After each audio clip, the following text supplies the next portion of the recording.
Gud sa to ang Dios na makakamhan, asin pakapatawadaan sa tong mga kasalan, darahon kita sa buhay na daing kasagkoran. Amen.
Gloria in excelsis Deo.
bitbit kita. O Diyos na makakamhan sagkod paman, daraha kami sa pakisumaro sa mga langit nun na kaugmahan. Tanganing an mapakumbabang aripumpon, makaabot duman, kun sain an pusoanon na pastor, enot nang naggikan. Huli ki Yesu Kristo ang kagurangnan niyamo sa imong aki, nakaiba mong nabubuhay asin nagahade, kasaro kan Espiritu Santo, Diyos sa gabos na kapanahonan kan mga panahon. Amen. Ang liturhiya kan tataramon. Ipinahayag ni Pedro na si Jesus na ipinako sa krus kan mga tao, ginibo ng Diyos na kagurangnan asin Mesiyas. Ang sa iyang paghulit, minahiro sa mga puso kan mga nagdadangog, asin dinadarasinda sa pagsolsol asin bunyag. Nagpapahiling ini kung paano ang proklamasyon ni Kristo minapuon kan konbersyon asin paglaog sa simbahan. Ang kaligtasan minapuon sa pagsolsol asin pagiging bukas sa balaog kan Espiritu Santo. An enot na babasahon. Pagbasa sa mga gibo kan mga apostoles. Danga nagtindog si Pedro kaiba ang 11 apostol, asin nagtaranin makusog. Dapat maaraman kan gabos na taga-Israel na ining Jesus na ipinako nindo sa krus, ginibo nin Diyos na kagurangnan asin Kristo.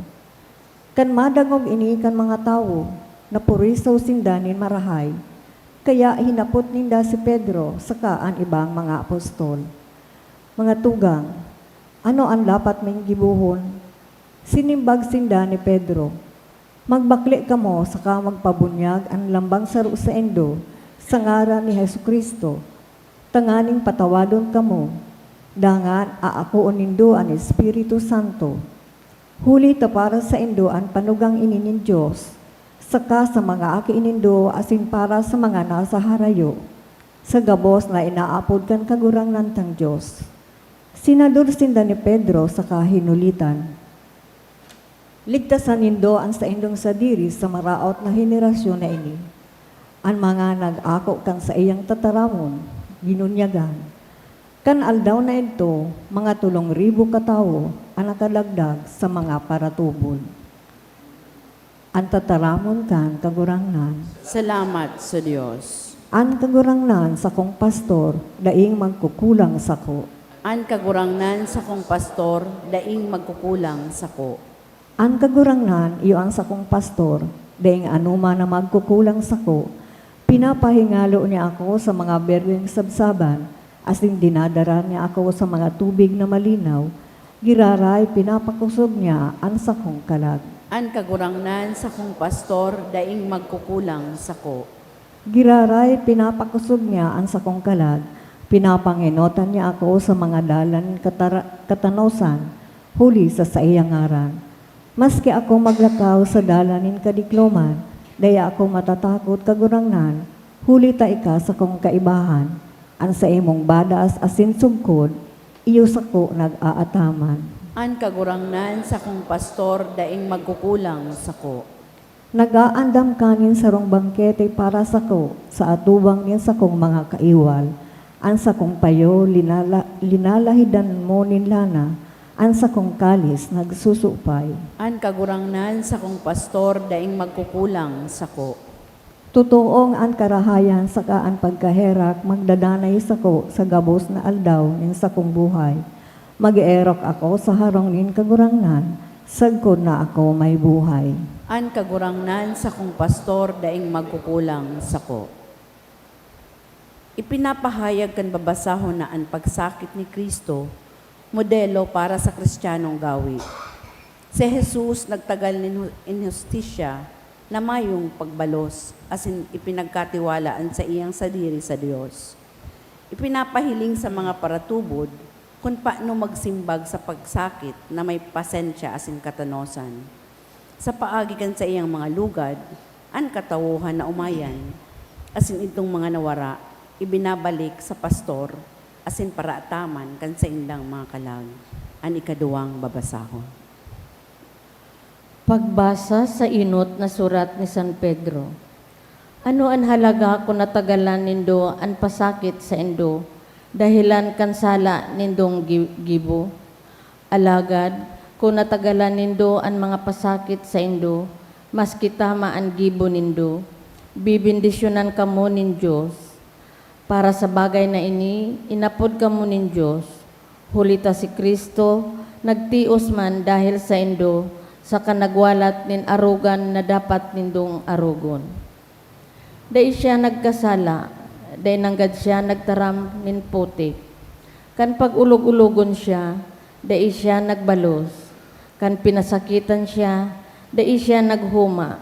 Kundi nanarig siya sa Diyos, ang matanos na hukom.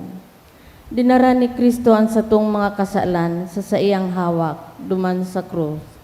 Tanganing magadan kita sa satong kasalan, asin mabuhay sa katanusan.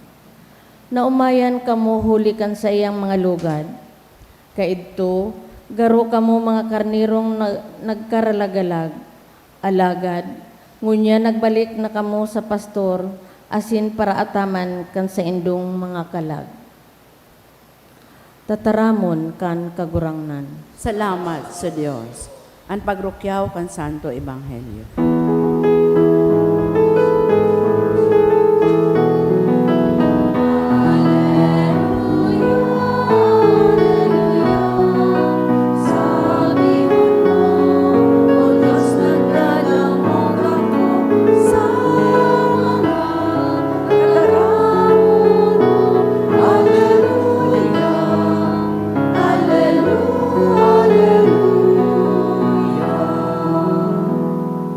An kagurangnan mapas sa indo, Asin sa imong espiritu. pagbasa kan banal na ebanghelyo, sinurat ni San Juan. Kamurawayan sa imo kagurangnan. Si Jesus nagsabi, sa katotoohan sinasabihan ko kamo, ang tawo na minalaog sa toril kan mga karnero, na dai nag-aagi sa pintuan, kundi minasakat sa kudal, sarong parahabon asin tulisan. Alagad, ang tawong minaagi sa pintuan, iyo ang pastor kan mga karnero. Binubuksan kan bantay ang pintuan para sa pastor na ang tingog midbid kan mga karnero. Inaapod niya sa ngaran ang mga karnero, dangan ginigiyahan niya paluwas sa turil. Pakapaluwas sa iya, minainot siya sa inda, dangan minasunod sa iya ang mga karnero. Hulita, midbid ninda ang tingog niya. Daisinda minasunod sa dayuhan, at nga ni dinudulagan ninda. Hulita daininda midbid ang tingog kan dayuhan. Inusipon sa inda ni Jesus ang parabolang ini, alagad da ininda nasabutan ang buot niyang sabihon. Kaya, nagsabi siya giraray, sa katotoohan sinasabihan ko kamo, ako ang pintuan na inaagihan kan mga karnero. Ang gabus na nainot sako, para hakbon asin tulisan, kaya da isinda dinadangog kan mga karnero. Ako ang pintuan. Ang sisay man na minalaog na minaagi sako, makakaligtas. Malaog siya, saka maluwas, asin makakakuas siya nin sabsabon. Ang parahabon, minadigdisa na, nganing maghakbon, manggadan, asin manraot. Nagdigdi ako, tanganing magkaigwasinda, nin kapanoan nin buhay.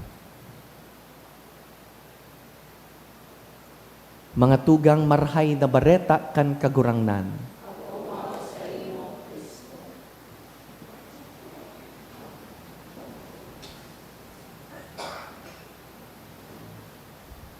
Saro sa mga pinakadipisil na gibuhon para sa mga modernong tawo, arugta, iyo po ang pagdangog. Listening. In our time, listening has become so difficult to do. Not because we don't know how to listen, and not because we don't want to listen, kundi dahil kadakol nag-aagaw kan sa tuyang atensyon. So bagong aga, pag matata, igwa na tulos nakikiagaw kan sa tung atensyon na dangugon sa satuyang smartphone, kadakol notifications, nag-check siguro kita kan mga chat, kadakol kay puhan replyan at siya nakamuta masimbango na. Ngunya na aldaw, dakol kitang madadangog na bareta, mga opinyon halik sa manlain-lain na tao. Sa aga, may mga demands sa trabaho, sa eskwelahan. There are expectations from society, and all of these things are causing external noise. Pero dawa, dainang ribok sa luwas, sa laog, igwa pang internal noise. Pag silensyo ka na, ang isip mo, igwa man giraray ribok, worries, plans, concerns, nadidipisilan ang modernong tao na magdangog. Garubaga, pinatuod po kita kan social media na ang satuyang listening and attention span kasing halipot na sanakan sa rong video or reel. Ang mga reel, 15 seconds to 30 seconds. Kita man ang attention span, arog naman kaiyan kahalipot. Anything beyond that is too long. Halabaon ang sermon ni Father, sana halipot lang. Sana ang misa, less than 1 hour. We have shortened our attention span. Sabi kan data hali sa Department of Education, ang sa tuya daapong mga aki, halipot ang attention, kaya hababa man ang sa indang reading comprehension, dai nakakadangog, dai nakakasabot, kaya dakol ang mga daininda kayang gibuhon. Bako dahil maluya ang mga aki, bako dahil habok kan mga aking makanood, it's just that there are so many things vying for our attention. Maray palugod kaidto kan bako pang advanced masyado ang satuyang teknolohiya, pasil magdangog. Magayon ang satuya pong gospel ngunya na 4th Sunday, we look at the parable of the Good Shepherd. This parable is long, kaya binabanga-banga ini kan simbahan sa 3-year cycles. Ngunyan na yaon kita sa year A, binabasa taan kapinoknan, verses 1 to 10. Yaon digdi ang importance kan pagdangog. And what is presented to us is an animal, an karnero, sheep. Bako man pong endemic sa Pilipinas ang sheep. Ano po? Ang sheep, nahihiling taiyan sa picture, sa internet. But in recent times, igwa ng mga farmers and agriculturists na nag-i-import nin sheep sa Pilipinas. Kaya nakahiling naman siguro kitang sheep in person, how thick their fur is. Ang mga sheep po, sa totoo lang, sa Holy Land, mga pasaway po iyan na mga hayop. They are very vulnerable dahil pasaway, mahiligon po iyan magparalakaw-lakaw. Kaya an paraataman po nin sheep, ang trabaho niya, tipunon ang mga sheep. They put them in sheepfolds. Digdi sa parable, an apod, turil. Pinapalaog sa turil dahil madalion po ining atakihon nin mga lobo. Wolves attack sheep and other animals, other predators. Day man pating kalaban-laban ang mga karnero, ta mala, cute, dakulon lang fur, mayo lamang sungay na pangsuwag, mayo lamang tingo na pangkagat, mayo pong kalaban-laban ang sheep. Trivia, ang sheep po, pag napatihaya, kung sa ano man na dahilan, napahigda siya, dahil niya po kayang patindugunan sa diri niya, hirak man. Kaipuhan po siyang bangonon nin ibang tao. Arog ka ini ka-helpless ang sheep. Pero igwa pong special ability ang sheep. Listening. Sheep are very good in listening. Midbid ninda ang boses kan paraataman ninda. Sabi sa Ebanghelyo, dahil nagdadangog ang mga karnero sa dayuhan. They don't listen to strangers. They only obey the voice of their caretakers, their shepherds. such that pag inapod sinda nin ibang paraataman, da isinda makuyog. An kinukuyog sa naninda, an nagbabahog, an nag-aataman sa sainda. They listen because they know the voice of their own shepherd, and over time, because of repeated listening, when they hear it, they follow. Kaya maluyaman ang karnero, tattauman magdangog. Jesus is our shepherd. As in kita, iyo ang mga karnero niya, inaataman kita kan kagurangnan. Sabi ta sa responsorial psalm, mayo kitang nagkukulang, mayong nagkukulang sa to, dahil tinataogabos na pangangaipo kan sa tuyang mas marhay na pastor. Asin ang sa tuya pong task bilang sheep, saro sana. To be familiar with the voice of our shepherd. Question. Kabisado po ba nindo ang boses ni Jesus? Is the voice of our shepherd familiar to you, such that when you hear the voice of Jesus, you obey Him, you listen to Him, and only His voice, no other voices? Father, how do we know it is the voice of Jesus? Paano ta po ba kakabisaduhon ang boses ni Jesus? Kung paano po na ang mga karnero na paulit-ulit na nadadangog ang boses kan sa indang paraataman, arugman po kita kaiyan. We learn the voice of Jesus by repeated exposure. And so, the invitation for us is to listen to Him over and over in prayer. Paulit-ulit nangangadji. Ang tawong dai nangangadji, dai po kabisado ang boses kan pastor. Come to Mass regularly, every Sunday, even on weekdays. Maugma ka man o mamundo, may hinahagad kay St. Jude o wara, pirming nagsisimba, pirming nagkukomunyon. Diyan po kita natutuod sa pagdangog sa satuyang pastor. Do good things every day. Dahil ang tawong dai nagigibukan marhay, dai man tuod maggibukan marhay, na iyo po ang gibukan marhay na pastor. In other words, to get used to the voice of the shepherd, we have to repeatedly listen to His voice and obey Him. Pinapatuod ang talinga, tanganing pag nadadangog ang boses ni Jesus. Bistado ta ang boses niya. That's my master's voice. That's my shepherd's voice. Nowadays, it's difficult to listen to His voice. Dahil napapalibutan po kita nin kadakul-dakul na mga boses. Paano kita inot halimbawa sa satuyang conversations aro aldaw nin manlain-lain na topic. Ngunya na mga aldaw ang paborito tang topic, politics. Pinag-uulayan ang nangyayari sa Kongreso, sa Netherlands, ang gera. Paano ang conversations tanin panraot nin kapwa, paglibak, chismis. So many voices that we hear every day. Pati ang social media, kadakol mga influencers, mga kun ano-anong news channels, misuse of artificial intelligence, so many voices.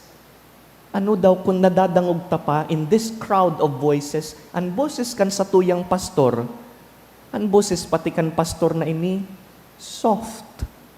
Kaipuhan mong magsilensyo, tanganing madangog siya.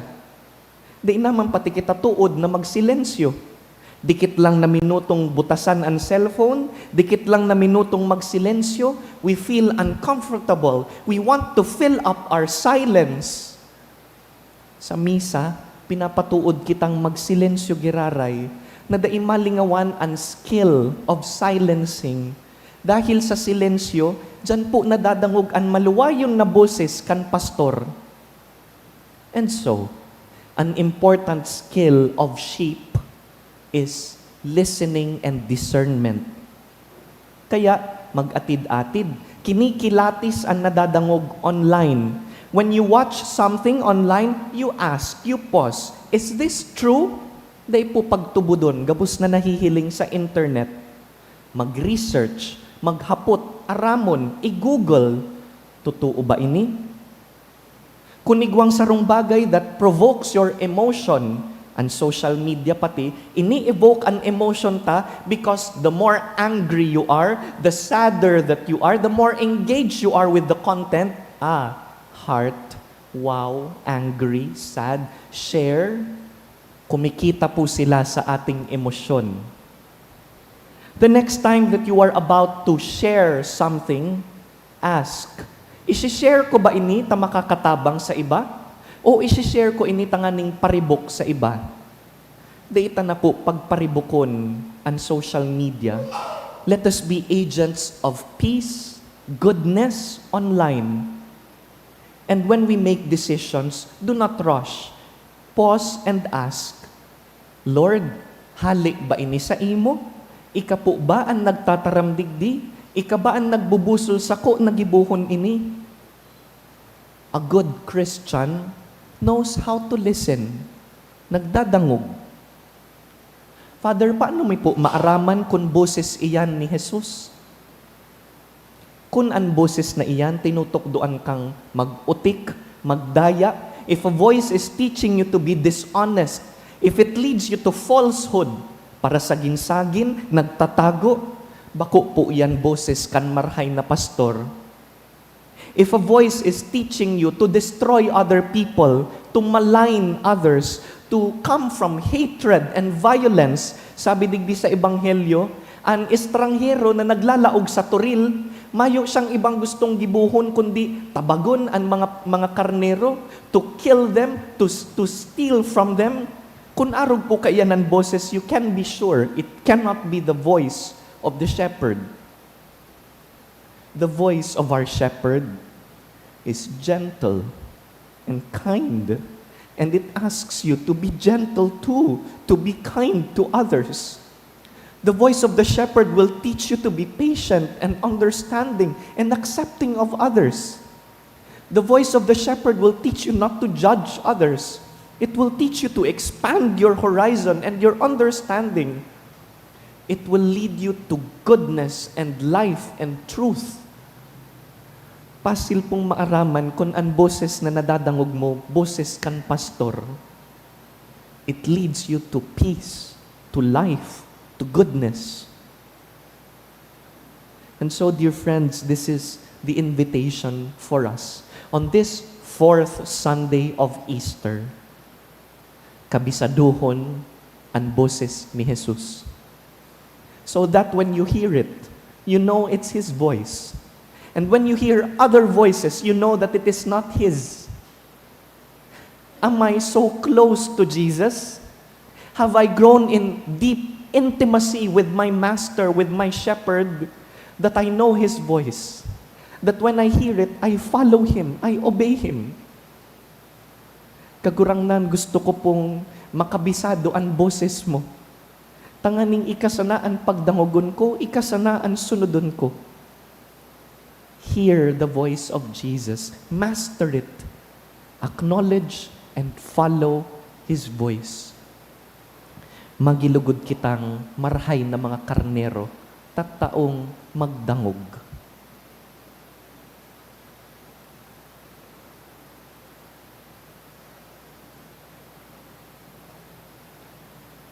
Tindog po kita. Darhon taan sa itong mga pangangaipo sa satuyang pastor, sabihon ta, ipahayag taan sa tuyang katolikong pagtubod, sarabay kita, nagtutubod ako sa Diyos amang makakamhan, kaglalangkan langit asin daga, asin ki Hesu Kristo aking bugtong niya kagurangan ta, ipinangida muli kan Espiritu Santo, namundag ki Birhen Maria, pinasakitan kan panahon ni Poncio Pilato, ipinako sa krus na gadan asin ilinubong, huminilig sa mga gadan, kanikatulong aldaw na buhay liwat halik sa mga gadan, suminakat sa kalangitan, nagtutukaw sa too kan Diyos amang makakamhan, halik duman mabalik sa paghukom sa mga buhay asin mga gadan, nagtutubod ako sa Espiritu Santo, sa banal na simbahan na Katoliko, sa parapakinabang ni mga santos, sa pagpatawad ng mga kasalan, sa pagkabuhay liwat ng laman, sa buhay na daing kasagkoran. Amen. Inaataman kita kan marhay na pastor, hagadon ta sa iyaan sa tung mga pangangaipo. Kagurangnan, hinanyugaan sa mong pamibi. Kagurangnan, nanyugaan sa mong pamibi. Tanganing ang Santo Papa asin mga obispo kan simbahan, maging mga marahay na pastor na nagdadara sa saindang mga kawan sa mga marahay na sabsaban, ipamibi niya to sa kagurangnan. Kagurangnan, hinanyugaan sa mong pamibi. Tanganing ang mga misyonero magpahikayat sa banal na espiritu sa saindang pagharubay kan marahay na bareta ning katuninongan, ipamibi niya to sa kagurangnan. Kagurangnan, hinanyugaan sa mong pamibi. Tanganing ang mga nalagalag sa dalanin katanosan, makadangog kan tingog ni Kristo, an marahay na pastor, na nag-aapod sa inda papuli sa tunay na eerokan, ipamibi niya to sa kagurangnan. Kagurangnan, hinanyugaan sa mong pamibi. Tanganing magdakulan bilang nin mga maut magpadi asin magrelihiyoso sa mga hobenes. Kan sa tong parokya, huli kan sa indang paghimati sa tingog kan marahay na pastor na nag-aapod sa inda na maglingkod sa pamilya kan Diyos bilang mga padi asin relihiyoso, ipamibi niya to sa kagurangnan. Kagurangnan, hinanyugaan sa mong pamibi. Tanganing ang mga naghihelang, magkamit kang nakakapaumay na pagkamuot kan marahay na pastor, huli kan mamumuto na pangataman kan sa indang mga pamilya, asin mga katuod, ipamibi niya to sa kagurangnan. Kagurangnan, hinanyugaan sa mong pamibi. Tanganing ang mga gadan makisumaro sa kapanoan ng buhay na itinagama sa inda ni Kristo sa langit no nakahadean, ipamibi niya to sa kagurangnan. Kagurangnan, hinanyugaan sa mong pamibi. Mati-mati ta ang pagkabaranga kan sa tuyang nasyon, ipamibi ta na tawan lugod kita kan mahal na Diyos, nin marhay na lideres, mga lider na an puso, siring sa puso kan marhay na pastor, mamibi kita. Kagurangnan nanyugaan sa mong pamibi. Ngunyan na World Day of Prayer for Vocations, ipamibi ta an sa tuyang hobenes, urog na ang mga naglalaom sa bokasyon nin pag-agum, dakol sa satuyang mga aki, an habong mag-agum, dakol an habo nang magpakasal sa simbahan. Ipamibi tasinda na lugod mahiling an kagayonan kan pag-agum, asin an kabanalan kan kasal. Mamibi kita. Kagurangnan nanyugaan sa mong pamibi. Ipamibi taman an mga hoben na nakakamati nin pangapudan na magpadi o magmadre o magmisyonero. Tawan lugod sindanin kusog buot asin pagkamatinao. Mamibi kita. Kagurangnan nanyugaan sa mong pamibi. Ama, hinanyugaan sa mong pamibi, bindisyon ni kami, susug sa imong kabutan, magsunod lugod kami, sa inmo man kami darahon, huli ki Kristo sa mong kagurangnan. Amen. Ang liturhiya kan Eucharistia. Ngunyan po iyuan, ikaapat na Domingo kan bulan, kundara po nindoan sa indong tada canisters, pakihatod digdi sa inutan. Salamat po. Ang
Magpamibi kamo mga tugang tanganing ining sa tuyang atang, akuon man lugod kan Dios amang makakamhan, Akoon man lugod kan kagurangnan ang atang sa imong mga kamot, para sa kaumawan asin kamurawayan kan sa iyang ngaran, para man sa pakinabang niya to asin kan bilog niya ang banal na simbahan. kagurangnan namimibi kami, warasan na kami, danay na mag-ugma, huli kan mga misteryo paskwal, tanganing an padagos nagibo kan pagbago sa mo, magin para sa mo, danay na dahilan nin kaugmahan, huli ki Kristo sa mong kagurangnan. Amen. An kagurangnan mapas sa indo, Asin sa imong espiritu, iitaas an mga puso, initaas mina sa kagurangnan. magpasalamat kita sa kagurangnan sa tuyang Diyos. Maninigo asin dapat. Totoong maninigo asin dapat, matanos asin nakakaligtas, na ikakagurangnan, ipagrukyaw sa gabos na panahon, at ngani mas mamuraway na iharubay, urog ng gayo sa panahon na ini,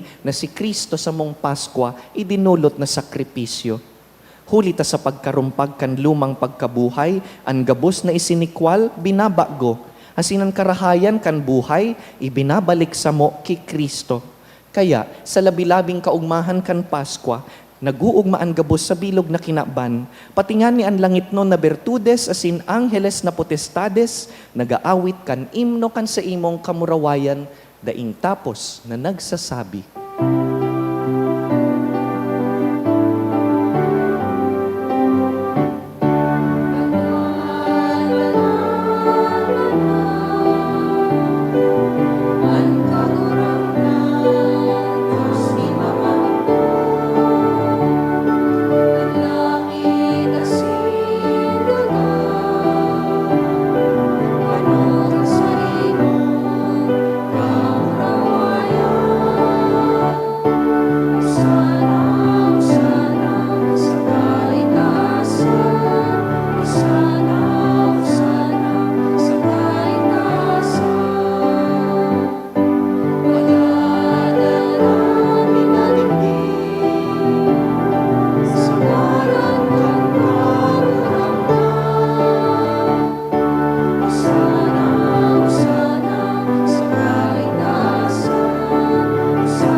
Kagurangnan, ika ng God an banal, burabod nin gabos na kabanalan.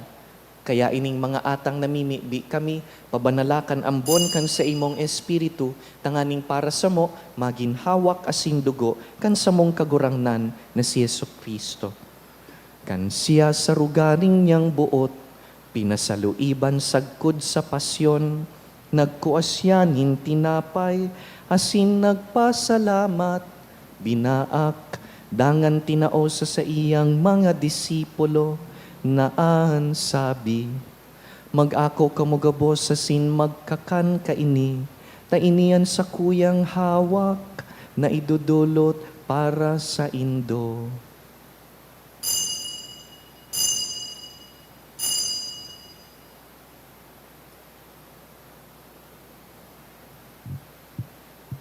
Sining man pakapamanggi, pagkuan niya man kan kalis, asin giraray pagpasalamat sa imo, tinao sa iyang mga disipulo, naan sabi, mag-ako kamugabos sa sin mag-inom kaini, ta iniyan kalis kan sa kuyang dugo, kan bago asin danay natipan, napapabuloson para sa indo asin para sa dakul, sa pagpatawad kan mga kasaklan, ini paggibuhon nindo sa pagrumdum sako.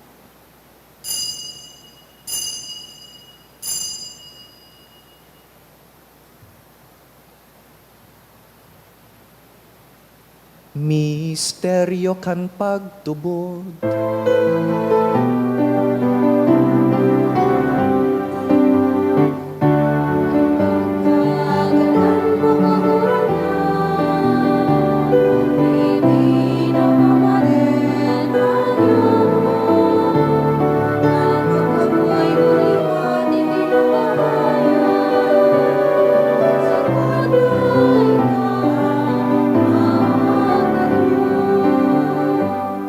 Kaya kami na nagrurumdum kan sa iyang pagkagadan asin pagkabuhay liwat, nagdudulot sa imo kagurangnan kan tinapay nin buhay, asin kalis nin kaligtasan.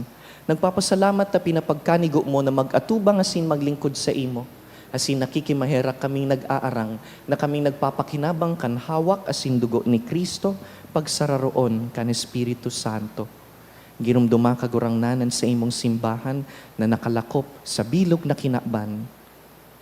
Tanganing malubos mo siya sa pagkamuot, kaiba kan sa mong papa, si Leon, kan sa mong obispo, si Joel, asin ang gabos na klero. Siring man girong dumasa sa imong pagkaherakan sa mong mga tugang na nagturog sa paglaom kan pagkabuhay liwat, asin ang gabos na mga gadan. Dangan, ako asin da sa liwanag kan sa imong lalawgon. Kaheraki kami gabos, namimibi kami, tanganing kaiba ni Santa Mariang Birhen, ina kan Diyos, La Divina Pastora, kaiba ni San Jose, sa iyang mabinion na esposo, kan banal na apostoles, urugnaan sa mong namumutan, San Judas Tadeo, gabos na santos na kaidtupa na kapagayagaya sa imo, magkanigong magin kahiras kan buhay na daing kasagkoran, mag-umaw asin magpamuraway sa imo siring man, huli sa aki mong si Heso Kristo. Huli sa iya, asin ka iban niya, asin sa iya. Sa imo Dios amang makakamhan, sa pagkasaro kan Espiritu Santo, ang gabos na kagalangan, asin ka murawayan, sa gabos na kapanahonan kan mga panahon.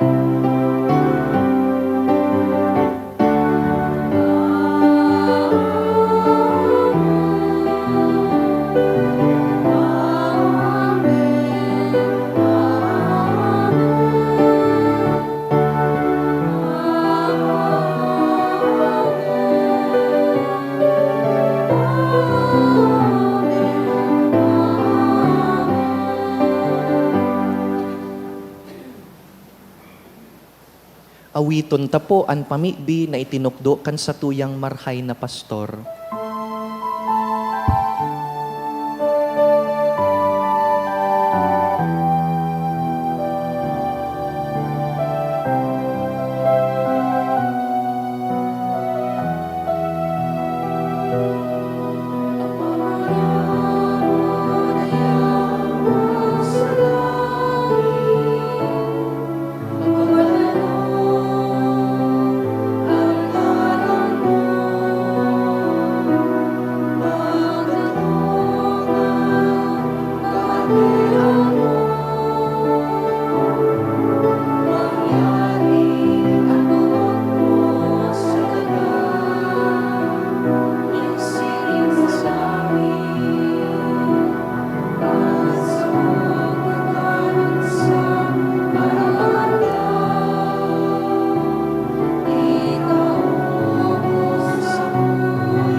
Agawa kami sa gabos na maraot, namimibi kami kagurangnan, warasan sa mga aldaw niyamo an katuninongan, tanganing kaming natabangan kan sa imong pagkaherak, maging danay na talingkas sa kasalan, asin man ligtas sa gabos na kapurisawan, mantang kami nagahalat kan maugmang paglaom, asin pagdatong kan sa mong paraligtas na si Yesu Kristo.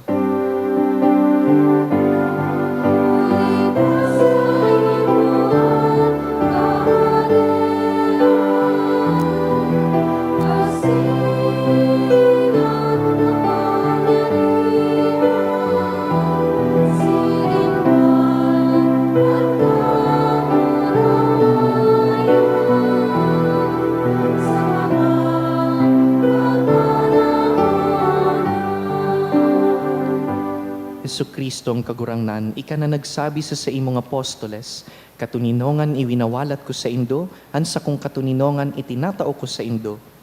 Hare paghilinga an sa mong mga kasalan, kundi an pagtubod kan sa imong simbahan, asin papagkaniguan na kami mapatuninong asin magkaboronyog, susog sa imong kabutan, ika na nabubuhay asin nagahade sa kapanahonan kan mga panahon. Amen. At katuninongan kan kagurangnan, danay na mapa sa indo, Asin sa imong espiritu. naghihinguwa man na magdangog sa kapwa, magpatinaraohan po kitanin katuninongan.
Uya an satuyang marhay na pastor, siya an kordero kan Dios na nagpapara kan mga kasalan kan kinaban, paladan kitang inapod sa pamanggi kaining kordero. Kagurangnan, bako akong maninigo na kamagdago sa sakuyang harong, alagad magtaram ka sana, asinan sa kong kalag, maumayan. Pamibi para sa komunyon espiritual. Dahil tadai ko may himo an maugmang paglingkod sa mga banal na misteryo, Diyos ko, dinadara ko sa espiritual na paagi an sakuyang sadiri sa pamitisan kan sa imong altar. Nakikisumaro ako sa simbahan na Katoliko na sa paagi kan mga kamot nin padi na minaatang kan sa imong mamurawayo na aki sa banal na misa. Kasabay niya, huli sa iya asin sa ngaran niya, inaatang ko ang sakuyang sadiri. Nagngangayo-ngayo ako sa imo, may hera ko na Jesus. Tawan sa kalag ko, ang daing katapusan mong tabang. Maawot kong espiritual na magpakinabang sa imo, tanganing an sa imong dugo maglinig, an sa imong laman magpakusog, an sa imong espiritu magpabanal sa kuya. Lugod dai ako makalingaw, banal kong paraligtas, na ika nagadan para sa kuya. Magadan man lugod ako sa gabos na bagay na siblag sa imo. Asin sa kahuri-hurihi, mabuhay ako sa godpaman sa kaibahan mo. Amen.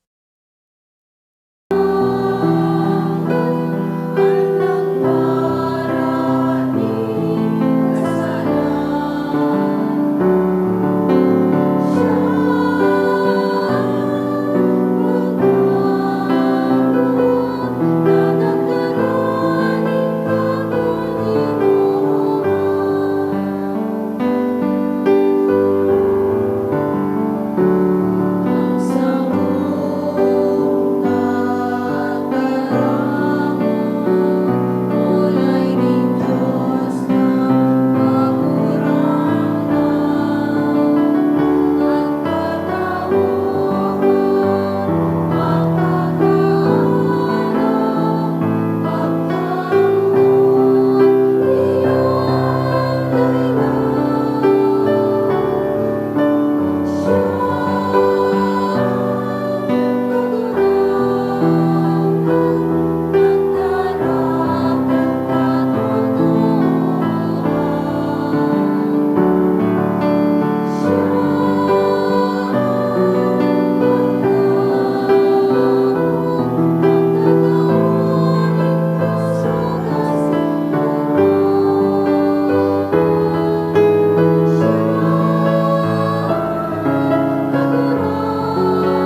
Maluhod po para sa pamibi sa Jubileo kan Diocese kan Legazpi. Mamumuto na Ama, minadulo kami sa imo sa pagpasalamat sa ika-75 taonin sa mong pagiging Diocese. Biniyayaan mo kami kaining komunidad din pagtubod, tukdoy kaming maging simbahan na sinodal, asin gibuha kaming mga saksi kan kaugmahan kan Ebanghelyo. Inaantabayan mo kami, kaito, hunyan asin sagkod pa man, patulubua kami sa pagtubod, papagdanaya sa paglaom, asin pakusuga sa pagkamuot sa imo, asin sa kapwa. Sinusugo mo kami, padagos na pagmisyon, palaadaan puso mi na maging siring sa puso mo, tanganing magi kaming padi, propeta, asin hade, para sa banwaan mo. Huli kay Jesucristong kagurangnan niya mo. Amen. Nuestra Señora de Salvación, Ipamibi mo kami. San Gregorio Magno, Ipamibi mo kami. San Judas Tadeo, Ipamibi mo kami. Matindog po. Mamibi kita. O marahay na pastor, kaugaying antabayan an sa imong aripumpon, asinan mga karnerong tinubos mo, huli kan mahal na dugo kan sa imong aki, papagkanigoon mong tipunon sa mga sabsaban na daing kasagkoran, huli ki Kristo sa mong kagurangnan. Amen. Matuko po para sa nagkapirang announcement. Magkakaigwa po ng second collection para po ini sa pagmantinir kan mga pasilidad kan sa tuyang simbahan. Anatipon niya tong kolekta sa mga misa kan nakaaging Sabado asin Domingo, nag-abot po sa 35,458 pesos and 45 centavos. Anambag niya to sa siring na oras na misa, nag-abot po sa 3,414 pesos and 50 centavos. Ang second collection man po nag-abot sa 9,427 pesos and 30 centavos. Maut mo man po na pasalamatan ang mga nag-donate ka na kaaging simana, mga anonymous, 5,000, 1,400, 700, apat na 500, 400, 200, ERF Family, 1,000 pesos, Ian Amaranto, 1,000. Diyos mabalos po. Tulong bagay po manungod sa satuyang vocation promotion ngunya na aldaw enot kunigo po sa Indo na young man na buot maglaog sa seminaryo, mag-inquire po sa Facebook page kan St. Gregory the Great Seminary kay puhanta po nin dakol na marhay na padi.